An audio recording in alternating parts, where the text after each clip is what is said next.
Hi guys, welcome to my kitchen. Today I'm making russet beef stew in the Instant Pot Dual Crisp with Ultimate Lid. Alright, I'm starting out here with roughly a 3-pound London broil. I'm going to trim the excess fat off and cut this into bite-sized beef cubes. Now when I got this, it was on sale, buy one get one free. And I had it frozen. It's still a little frozen but not solid, which is good. That'll help aid in cutting it into cubes. So I'm going to go ahead and get this fat trimmed off of here and get this cut into bite-sized cubes. Alright, now that I have my beef all cut into small bite-sized pieces, and the reason my beef is brown around the edges is because this was vacuum sealed and it drew the oxygen out of it. If I would let this sit out for a while, it would pink back up. But that won't affect the flavor or the quality of it all. Now I have my Instant Pot set on saute and it's hot. I'm going to add some olive oil in here. Probably about 3 or 4 tablespoons. And I'm just going to move that around to coat the bottom. And one bad thing about Instant Pots, guys, is you get that burn notice if you don't get all the bits off the bottom. So you want to be careful to get them up. Now I'm going to do this in 2 batches, because if I crowd the pressure cooker, it's going to steam this beef and it's not going to brown up properly. Now I'm going to spread that out.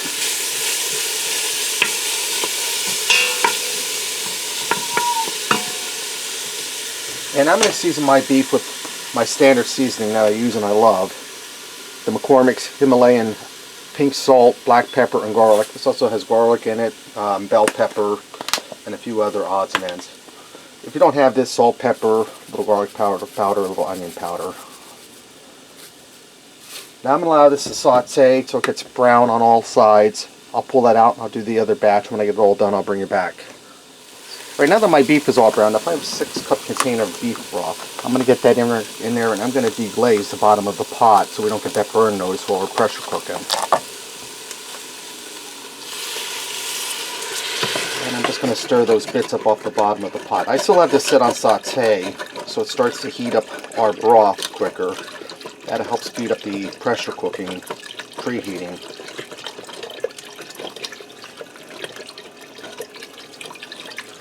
You just want to scrape the bottom as you dump your broth in, loosen up those bits, and that's also added flavor.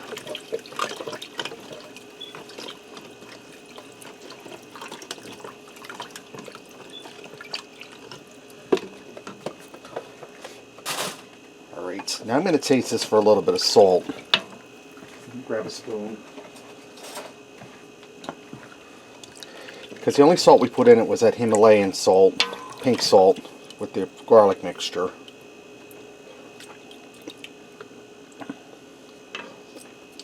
I'm not going to add just a hair more, and it don't need much. About a teaspoon. We can add more in when we're done pressure cooking. Now, in a large bowl, I have 1.5 pounds of baby potatoes, russet ones, 1 pound of baby carrots, and 3 stalks of celery I cut into big chunks. We're going to get that all down in a pressure cooker.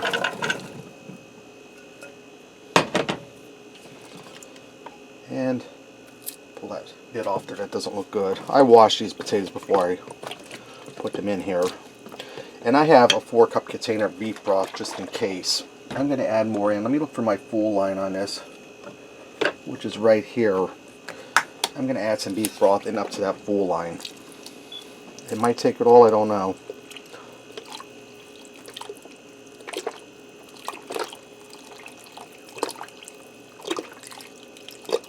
It took just about all of it. There might be 1/4 cup left in the box here. Now let me give that a stir. And I'll taste for salt again since we added more broth in.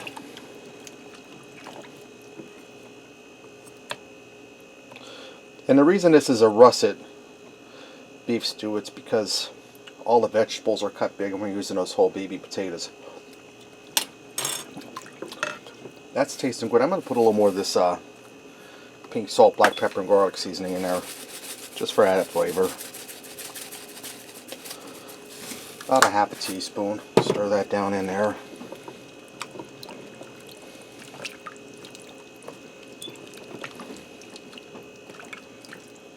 Now this is going to take a while to come up to pressure because this is a lot of liquid in here. Yeah, that's tasting good right there. I'm going to close my lid down. You have to put a little lever to the side and then lock it over. I'm going to cancel that saute setting. Alright, I'm going to turn on my pressure cooker. I'm going to set my time for 10 minutes. And I'm going to set my pressure on a quick release.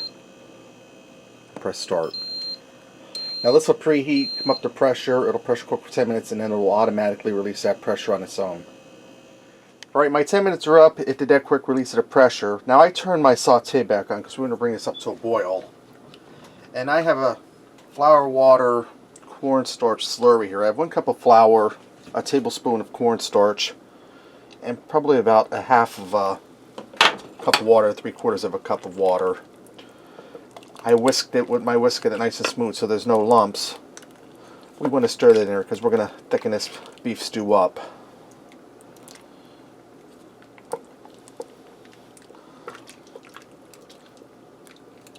And I have probably about 2 tablespoons of fresh parsley I'm going to get in there. And I have a 12-ounce bag of frozen peas that I zapped in the microwave for 3 minutes. They're in a steamer bag. That started the cooking process a little bit and thawed them out. We're going to get them in our stew. Now I'm going to allow this to come up to a boil and let it cook for a few minutes till it thickens up. I let my beef stew go for about 5 minutes. It's nice and thick. I'd add a little more salt in to taste. This is ready to go, guys. Let's go ahead and fix up the bowl and see what we got. Alright guys, let me get in here and try this. I'm going to start with a piece of this beef. Super tender, beefy. Try one of these baby potatoes. Now this is going to be hot like lava, so I'm going to cut this in half.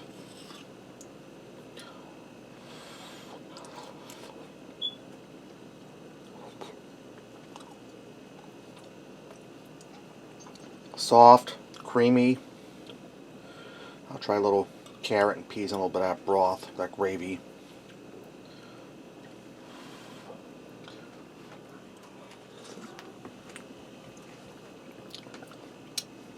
Carrots are tender.